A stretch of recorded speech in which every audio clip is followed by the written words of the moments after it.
எல்லோருக்கும் வணக்கம். இன்றைக்கி தயிர் தாளிக்கிறது எப்படின்னு பார்க்கலாமா? தயிர் நான் ஒரு கெட்டி தயிர் ஒரு 1/2 கப் எடுத்து வச்சுருக்கேன். ஸ்டவ்வை ஆன் பண்ணி கடாயை வைங்க. கடாயில் தேவையான அளவு எண்ணெய் விடுங்க. எண்ணெய் விட்டோன்னையும் உளுந்து கொஞ்சம் கூடுதலாகவே போட்டு நல்லா பொரிஞ்சு வரட்டும். பொரிஞ்சு வந்ததும் கடுகு தேவையான அளவு போடுங்க. கடுகு நல்லா வெடிக்கட்டும். வெடித்தோடனே நல்லா இங்கே பாருங்கள் எந்த அளவுக்கு பொரிஞ்சு வருது, உளுந்து எந்த அளவுக்கு ப்ரௌன் கலரில் இருக்குதுன்னு பாருங்கள். இந்த ஸ்டேஜில் மிளகு தேவையான அளவு மிளகு போடுங்க.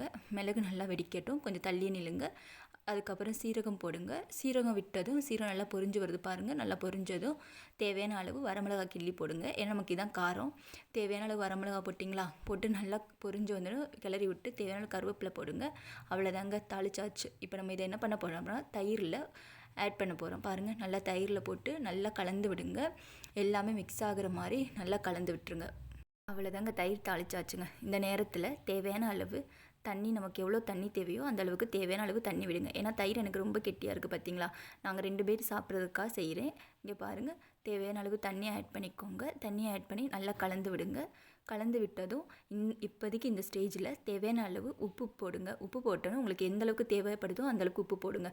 அவ்வளோதாங்க, தயிர் ரெடி ஆயிடுச்சு. இப்போ சுட சுட சாதம் பரிமாறுங்க. சுட சுட அதில் தயிர் விடுங்க. இங்கே பாருங்கள் எப்படி இருக்குது பாருங்கள். இந்த வெயிலுக்கு இதோட நமக்கு என்னங்க சாப்பாடு வேணும்? கூடவே ஊறுகாய் வச்சு சாப்பிட்டுக்கலாம். இல்லாட்டினா உருளைக்கிழங்கு, வாழைக்காய் இந்த மாதிரி காரசாரமாக பொரித்து சாப்பிட்டுக்கலாம். அவ்வளோதாங்க, ஈஸியான தயிர் தாளித்து நம்ம மத்தியானத்துக்கு ஈஸியாக சிம்பிளான லஞ்ச் ரெடி பண்ணலாமுங்க. ஓகே நண்பர்களே, இந்த வீடியோ உங்களுக்கு பிடிச்சிருந்துச்சுன்னா கமெண்ட் பண்ணுங்கள், லைக் பண்ணுங்கள், சப்ஸ்கிரைப் பண்ணுங்கள். தேங்க்யூ.